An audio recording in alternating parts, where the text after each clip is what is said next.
चंद्रपुर की तुकुम वार्ड क्रमांक 5 में दिनांक 27 सितंबर 2025 को हुई बारिश के कारण सड़क और नालियों में भारी मात्रा में पानी जमा हो गया, जिससे लोगों के घरों में पानी घुस गया। इस समस्या के कारण छोटे बच्चे और नागरिक बीमार हो रहे हैं। इस समस्या के बावजूद प्रशासन द्वारा कोई ध्यान नहीं दिया जा रहा है, जिससे वार्ड वासियों में भारी आक्रोश है। नालियां जाम होने के कारण घर गिरने की संभावना देखी जा रही है। ठेकेदार की गलती के कारण घरों में पानी घुस रहा है, जिससे वार्डवासी काफी परेशान दिखाई दे रहे हैं। सामाजिक कार्यकर्ता अभिषेक डोईफोड़े ने तत्काल नालियों की सफाई करवाने के प्रयास शुरू किए हैं। इससे वार्डवासियों की समस्या को तत्काल सुझाने में मदद मिल रही है। वार्डवासियों ने महानगर पालिका से मांग की है कि ठेकेदार की गलती के कारण होने वाली परेशानियों को दूर करने के लिए ठोस कदम उठाए जाएं। नालियों की नियमित सफाई और सड़कों का सही तरीके से निर्माण और रखरखाव सुनिश्चित किया जाए। तुकुम वार्ड क्रमांक 5 की जल भराव की समस्या का समाधान करने के लिए प्रशासन को तत्काल ठोस कदम उठाने होंगे।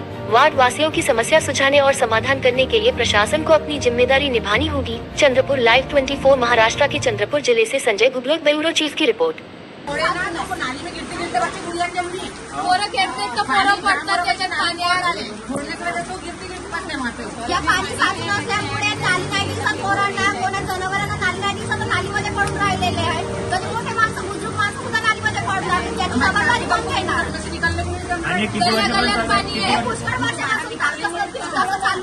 काही इथं नियोजन नाही नाल्यांचं आणि कोणाचं लक्ष नाही।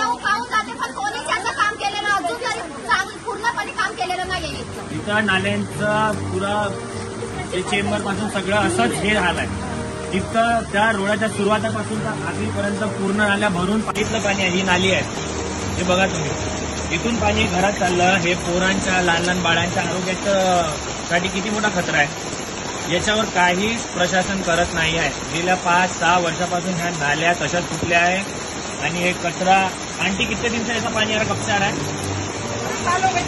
बहुत साल से है ना। 7-8 वर्षापासून इथं हे चाल आहे का? झोपले आहे का इकडचे लोक ज्यांच्यावर बीतते त्यांच्या तोंडातून आवाज निघत आहे आज, कारण की हे लोक इतक्या वर्षापासून सहन करत आहे। कोणतंच प्रशासन इथं लक्ष नाही देत। तिथं बघा तर तिथं इतकं पाणी आहे, त्याच्यासमोर पूर्ण चेंबर बंद आहे। मलेरिया, डेंग्यू हे सगळे प्रकारचे मच्छर आहे। प्रशासनाने लक्ष दिलं पाहिजे, काहीतरी करायला पाहिजे या लोकांसाठी। तुम्ही नाही कराल तर कोण करत?